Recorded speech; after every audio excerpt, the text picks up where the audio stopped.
It's a casual Wednesday and we're handing out some donuts to people at the European Commission. Why, you might ask? Because we're trying to convince DG Grow to change their name to DG Doughnut. But more on that later. You see, the European Commission is made up of many departments or Directorate Generals. In short, DGs.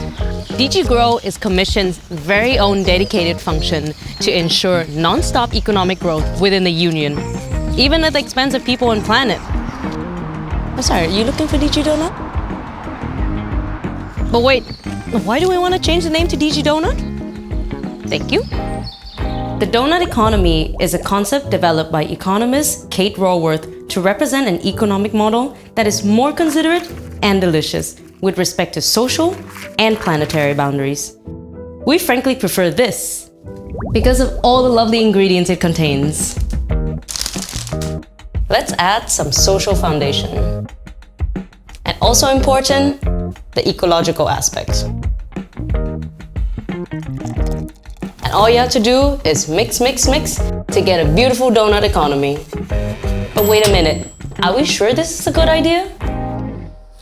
What would life even look like inside such a doughnut economy? For sure, live from the doughnut, I can report that a world with a doughnut economy and a DG Doughnut would be amazing. Our current economic growth model has driven us to over-extract resources, exploit labor, and over-consume, with people and nature across the world suffering the consequences, all for the profit of a few. The doughnut economy is different. It aims to ensure the well-being of all within the planetary boundaries.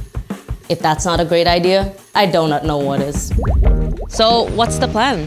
I think we have a lot of new tools, like the doughnut. Because it's easy, it's going to convince a lot of people to think differently about the economy. I want the EU to be the global champion of the green transformation that is making our economy fit. We can make a big difference at the level of the European Union, and we're really determined to try. Our message is clear. Come, take a bite of this tasty future.